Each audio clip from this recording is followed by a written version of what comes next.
Okay, for part two, we're going to start doing vector addition in 2 dimensions now. So 2 dimension just means using, the x and the y. You can see we've got like an x and a y plane on here.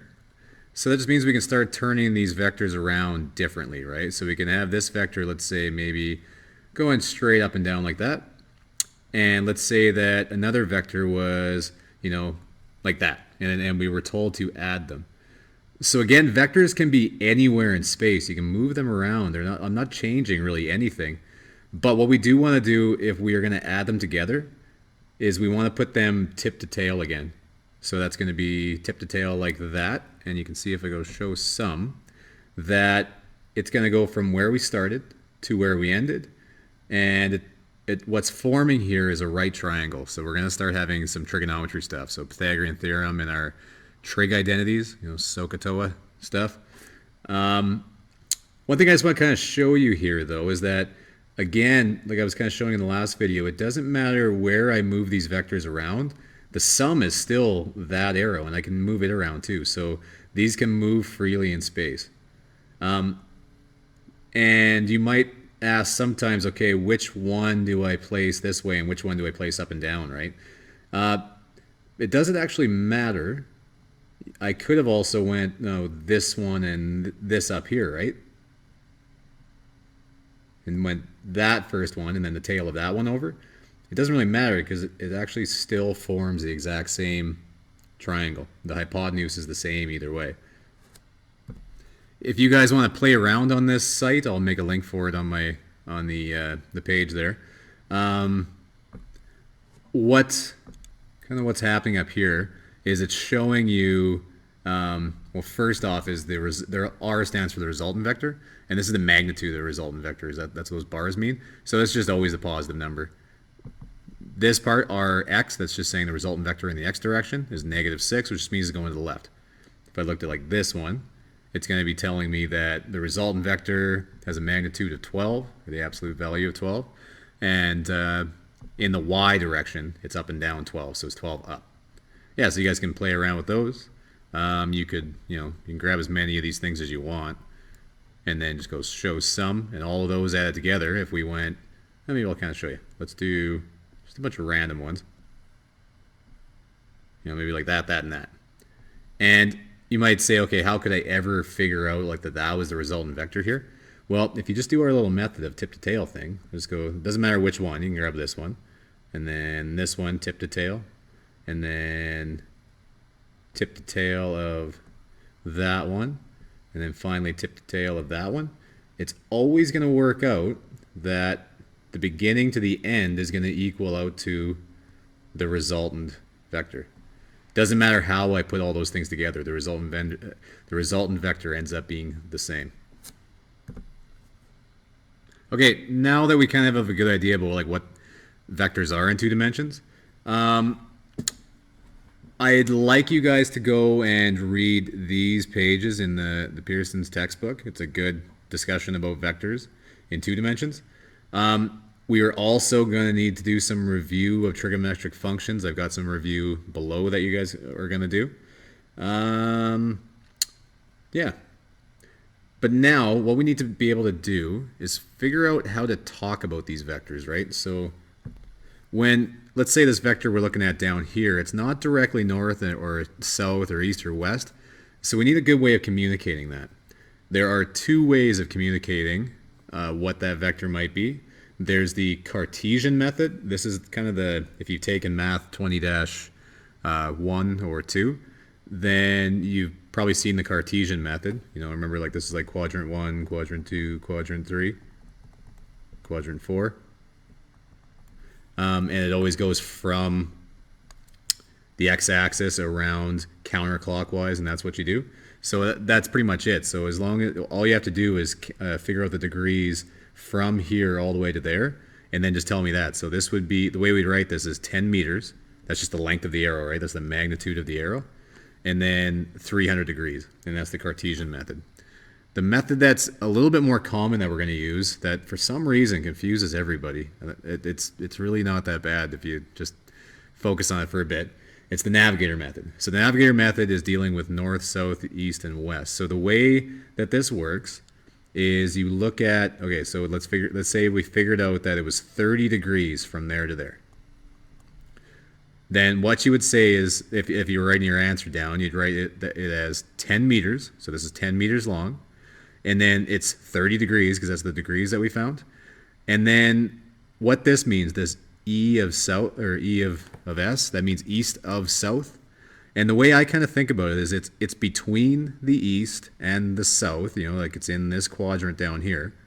And the way I kind of make sense of it is I say, okay, of the south, or of south. That means that it's like coming from the south, right? So it's like east, but it's of the south. So it's like coming of that. Hopefully that made sense. I hope it did. You'll get kind of used to it. So let's say we had this one here. This one's obviously going to be, well, there's 60 degrees there, and it's in between east and south. So now this one is 10 degrees, and then it's 60 degrees south, and then it's of the east. It's coming like from the east. So that would be that one. But has anybody else noticed that these are exactly the same? So what we're going to start to have is, well, these are like two. So we have two different, well, it looks like different answers that mean the exact same things. Both of these are correct. So if you, let's say, figured out that, like, you got 60 degrees for an answer there, and you put this as your answer, that's right. Let's say that you did it a slightly different way and found that this was 30 and got this for an answer, that would also be right. So there's like two answers for all of these questions now. They mean the same thing, there's just a different way of describing it. Okay, so for this one, a person walks 10 meters east and then 20 meters south. What is her final displacement? The vectors should be drawn to indicate their relative lengths, so just approximately you want to get them about right. So the first vector here, 10 meters, should be about half the size of the second one here. And it's going to the right, and this one's going down. So remember, this is right, like they're vectors, they're just kind of out there in space. But if I want to add them together, I want to put them tip to tail. So something like this.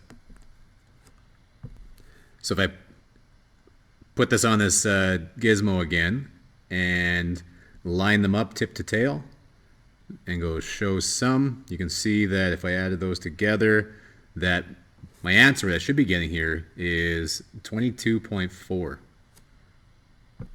And it's also going to be 63.4 degrees. So let's see if we can get that algebraically. Okay, so doing the same thing that we kind of did up there, right there. Then what we got to do is we got a triangle with an angle there that we don't know. We need to do Pythagorean theorem. So we know this side's 10, this side's 20. So a squared plus b squared is equal to c squared, 22.4. Hey, is that what we had before? Nice. Okay. But that's not just our answer, right? Because when we're talking about a vector, this is just a magnitude. Whenever I talk about a vector, I have to have a direction as well. And in this case, the direction is not going to be something simple like east or west. It's going to be an angle. So what we need to do is our trig identities.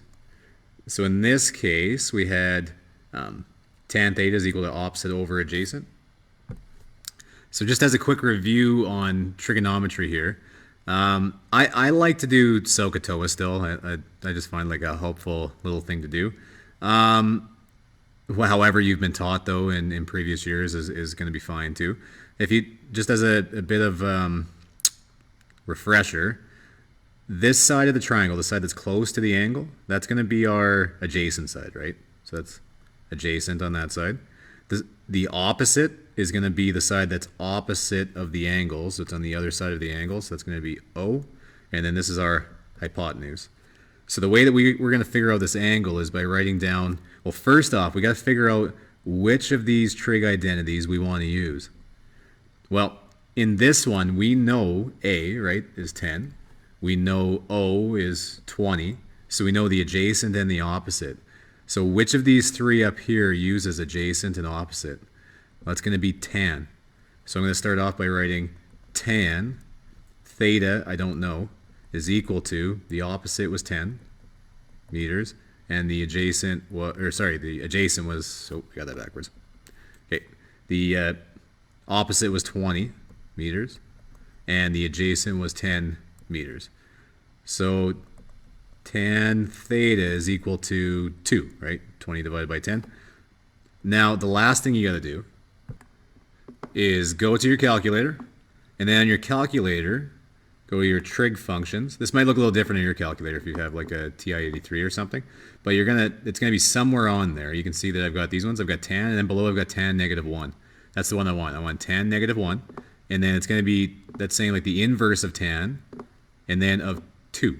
So you put 2 in there, you push enter, and I get 63.4 degrees. That's what that told me, was 63.4 degrees.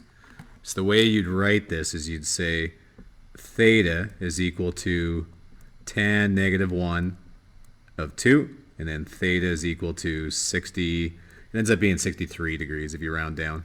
So 63 degrees. Alright, so I've got a magnitude, I've got a direction, almost a direction. I got to figure out like north of south or east of west or whatever it ends up being, right? So let's write this down. I would have, the answer would be 22.4 meters, and then it's going to be 63 degrees. And the answer's here, but I'll show you how we got that. You can see if I drew a little, starting from there, I drew a little plane, and the bottom was south, and this side was east. Then it's going to be between south and east, so that's where I got the south and east from. But it's going to be of the east. You can say it's kind of like coming from the east part of it. So it's going to be south of east. And that would be my answer. So that's the one way of getting it though. So that, and probably put that in brackets too. So that'd be one answer. But then the other way of writing an answer, which is right too, which is the Cartesian method, is going to be 22.4 meters. And then all I need to do is figure out, okay, what this would be from there all the way around. And the way I would do that is just by going 360 degrees all the way around the circle minus 63 degrees. And that's going to give me 297 degrees. So 297 degrees. And that'd be the Cartesian method. So I'm going to let you guys go ahead and look at example 3 and 4 on your own. And then I'll go through the practice problems in the next video.